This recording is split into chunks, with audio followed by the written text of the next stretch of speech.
everyone, what's up? Welcome back to my channel. I deeply apologize for filming this intro in my car, but I'm actually on my way to the grocery store to get a few items for dinner tonight. And I was like, you know what? I haven't filmed an intro yet. So hi, how are you? Happy National Vegan Day if you are vegan. I just realized that's what today is. So I'm, like I said, heading to the grocery store to get a few items for dinner tonight. But welcome to another What I Eat in a Day. Give this video a thumbs up, subscribe if you're not already, and make sure to follow me over on Instagram at Miranda Running on Plants. But I have some wonderful recipes for you guys today. I've already made my breakfast, I've had lunch, I've had my snack for the day, I've made them all. And as always, the recipes are linked below in the description box for you guys, so you can just write them down, screen capture them, whatever you need to do. But this is a wonderful What I Eat in a Day if you are new to my channel, just to give you kind of an eye-opener of what I do on the weekends compared to the weekdays. I try to share a little bit of everything. So here we go. Let me show you what I had for breakfast this morning. Okay, I thought I would show you what I'm having for breakfast really quickly. Because I'm going to let this sit for just a couple of minutes and then come back and cook it. So what I have here is all of my dry ingredients, and I'm going to add a little bit of water to this, but let me show you what I have for the dry ingredients. So for starters, I have 1/8 cup of flour. You can use whole wheat, all-purpose, anything you'd like. I actually got this gifted to me from Imperfect Foods, so I have been using it and really liking it. It seems like a really good company. Chickpea flour, which is awesome in replace of eggs if you want to do like an egg bake. I have had a couple recipes in my breakfast ebook that is not available anymore. But come November, there might be something soon coming. But you can also, Google a couple recipes if you want to use them. Also, a friend of mine over on Instagram has a really wonderful recipe for like a mock omelet using chickpea flour.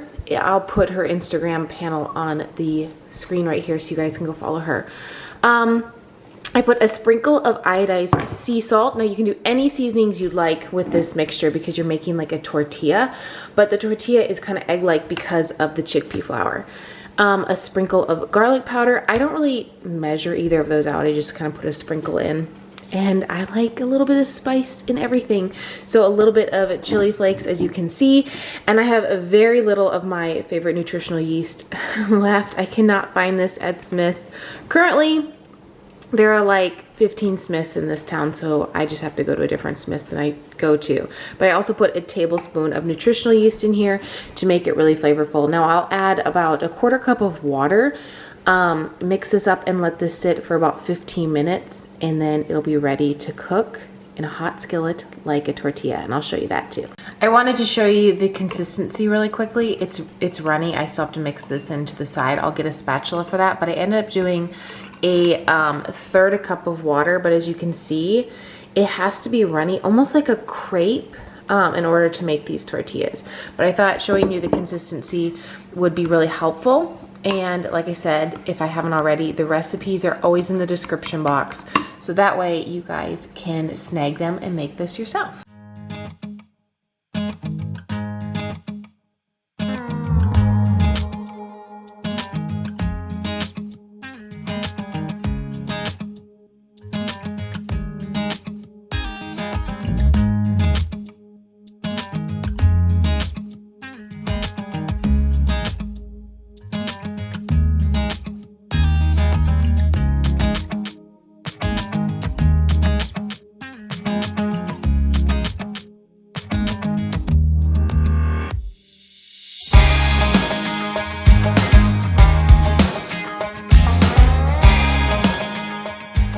All right, so I have some water going in my pan just to clean it off really quickly. That's the best way I feel like to do it, is I just keep my burner on like a medium heat, and then I can kind of cook that off. This is all finished. This is like my crepe tortilla, if you will. And then what I'm going to do is I have one of these. If you've been around here for a while, you know I always keep these in the freezer, but I actually find these at my local 99-cent store. It is called Etc. It's not an egg product. It's actually an omelet stuffer, and it's actually 100% vegan. There's no eggs in it, but it's just mushrooms, potatoes, spinach, onions, and I'm gonna put about half of this frozen bag with that. So I will cook that up as soon as this is done cleaning. But I thought I would show you this quick tip to cleaning your pan. I do use just a spritz of avocado spray when I make these because they do stick a little bit, but this is just how I clean it. All right, here is my omelet slash stuffed tortilla, whatever you'd like to call it. It looks delicious. You can add more veggies on the side. I will probably have this with a banana. It's late on Sunday, so like I know I'm gonna have a really big lunch, so like you might look at this and be like, that's not very much food. You can add more veggies. You can have a couple of these if you wanted. To be completely honest, I'm not super hungry in the mornings. I do get a lot of questions about that because like, you run in the morning, how are you not hungry? I tend to eat more in the evenings. That's just how my body naturally wakes up, craves food. And I've had a couple of you actually comment about that, saying like, you know, I noticed you eat a lot lighter in the morning and a lot heavier in the evening, balance your food out. But honestly, like I would be good to go until like noon or 1 o'clock. So I do try to eat like a light breakfast. And then I'll have like a heavier lunch and dinner and a couple snacks today. So this is breakfast and I'm really excited to enjoy it. Like I said, the recipe will be down below for the omelet on the top, and then you can always just put in whatever stuffings that you would like.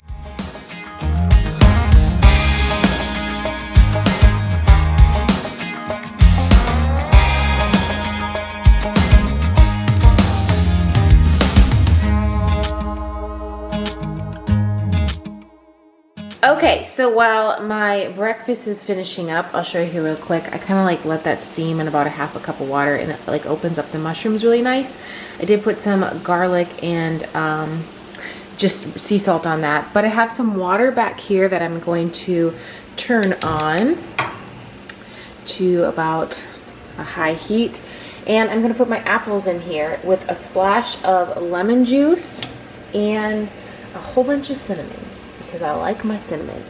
And what that's gonna be is for my lunch later. I have been on the weekends making like an oatmeal that is like apple induced, and I just think this is such a good way. If you guys have ever heard of like the Hungry Girl crock pot apples, this is similar to that, but I just make a couple apples at a time, and I usually find that this is like a really good way to make them. So that's how I like to do it.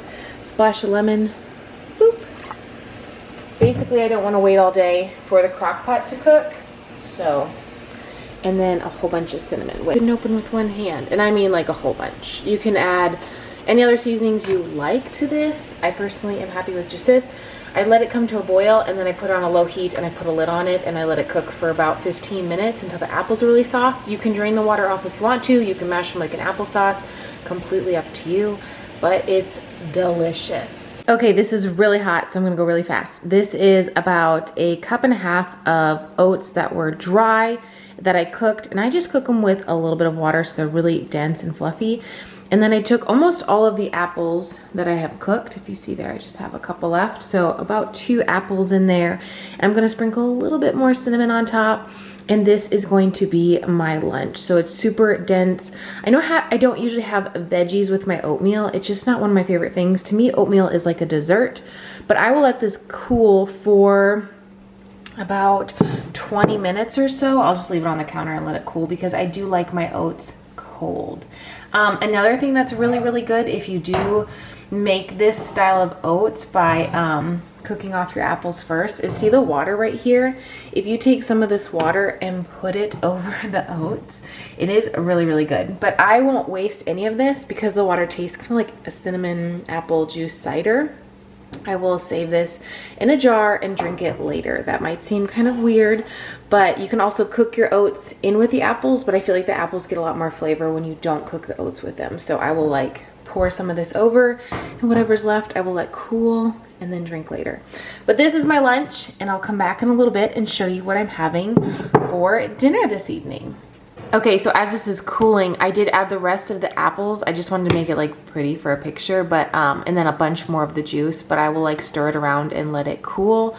But this just looks so delicious. It's a fabulous breakfast, lunch, dinner. There's no food rules. You can have breakfast at any time. obviously I'm just in a breakfasty mood because it's the weekend and I don't know what I'm gonna have for dinner, but I won't be surprised if it's something breakfast related. No, actually I take that back. I might be having something different for dinner. I'm gonna dig around for a little bit, but I just want to show you that this just looks so good, and it's just a heaping bowl of oats, and I can't wait till it cools because I can't wait to eat it. Okay, so I'm going to make a quick snack recipe really quickly. I have a large bowl with 1.5 cups of oats, and to that I am adding 2 tablespoons of chia seeds and 2 tablespoons of hemp hearts. I don't have the hemp hearts packaged because it was towards the end of it, so that's going in there. I do get most of my bulk items from Nut Stop. They were kind enough to give me a discount code, so if you want to check them out, there's a code down in the description box. I also use my cocoa powder from there, so I have a 1/4 cup of cocoa powder also going into the bowl. I have been using this, but I don't know if it's a repurchase for me. I like it, but I don't like love it. It's like a good add-on, but there's not a lot of flavor to it. But for these types of recipes, I feel like it does add like a good amount of like powder for like a low amount of calories, but there's just not a lot of flavor. So to that, I'm adding 4 tablespoons of the Barney's nut butter. I'm also gonna add a bunch of cinnamon. If you're not new here, you know I like cinnamon, and I don't really measure it, so you can measure it if you want. You can also add a little bit of sea salt to this. That's probably like 1/2 tablespoon, I would say. And I'm gonna start with 1/2 cup of pumpkin puree. If I need a little bit more, I have a little bit more. It's kind of like a guesstimate at this point because sometimes the pumpkin puree is like really watery and then sometimes it's not, but I'm gonna mix this up, roll it into balls, and that is going to be my snack. I just wanted to show you really quickly, I did end up adding about another 1/2 cup of the pumpkin puree. You want to make sure obviously that these are sticky enough to roll into balls. So I'm just going to roll them into bite-sized balls and then stick them in my refrigerator and then enjoy them throughout the day. I probably won't eat all of these today, but I allow myself to snack as I go throughout the day, and this is like a really good evening dessert too while I'm like sitting down, maybe watching a show with my husband or reading a book and drinking a cup of tea, because I have tea every single night before bed.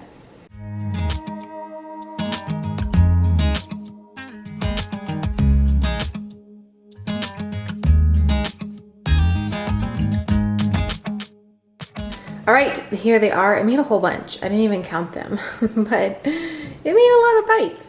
Let's see real quick. You could also add like chocolate chips if you like them sweeter. You could add a sweetener or a date paste or anything you'd like. So 1, 2, 3, 4, 5, 6, just shy of 24. So I did try a little bit of the batter, so maybe that's why I didn't make 24. But these will be awesome, you know, to use as a snack today. I will probably not eat all of them, as I said, but more than likely over half of them. And then I did use this wax piece paper because I actually like to store these in a Tupperware in the freezer. I like to have them cold or let them sit for a couple minutes. So yum, these are my snack today. Recipes in the description box. Okay, so it's time to make dinner. I'm gonna put this in the crock pot. You can always put this on the stove. Recipe is below. So I ran to the store because I needed some Great Northern beans. I'm gonna just buy these in bulk next time, so that way I always have them in stock.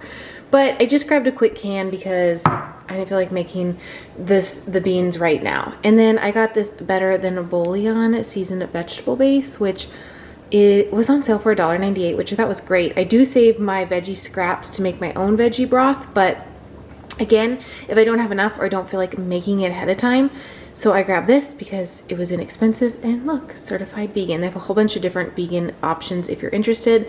I have had the onion flavored one. It's really good, but I got this one for soup. I bit the bullet and bought Bragg's nutritional yeast. It's not really my favorite. I do like the one by the Simply Truth brand better.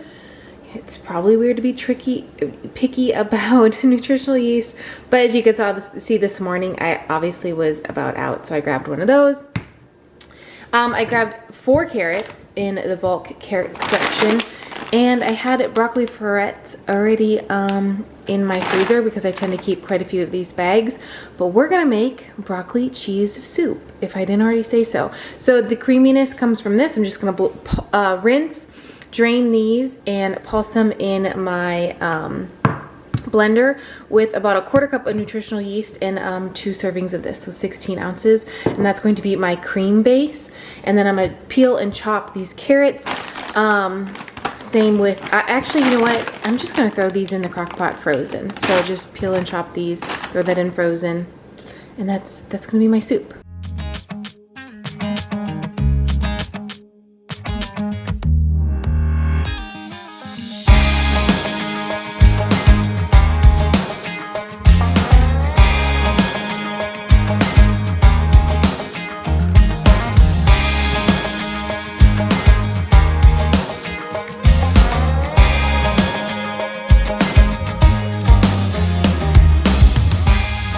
Okay, this literally took me no time at all to whip up. I chopped the carrots, I dumped in the broccoli, I made the bouillon, and then whipped that with the beans and the nutritional yeast. And I don't know if I'll need more cream. I don't know. I feel like this will be good once the broccoli kind of releases its water. If I do, I'll make another bouillon and then I'll let you know. So I guess it just kind of depends if you want a thicker or a thinner soup, but I'm gonna put this on low for 4 to 6 hours in my little crock, and that'll be dinner tonight. I just want to quickly say thank you so much for watching today's video. I hope you enjoyed all the new recipes that I shared. Like I said, give this video a thumbs up and subscribe if you're not already. And make sure to follow me over on Instagram. I post a lot of different recipes over there, a lot of the same recipes. So if you don't have time to enjoy the YouTube videos, you can quickly save the recipes that I share. I also try to share a lot of love and positivity and just inspiration over on Instagram as well. But I hope to see you in my next video. I will see you on Saturday with a really fun video, so stay tuned. Bye!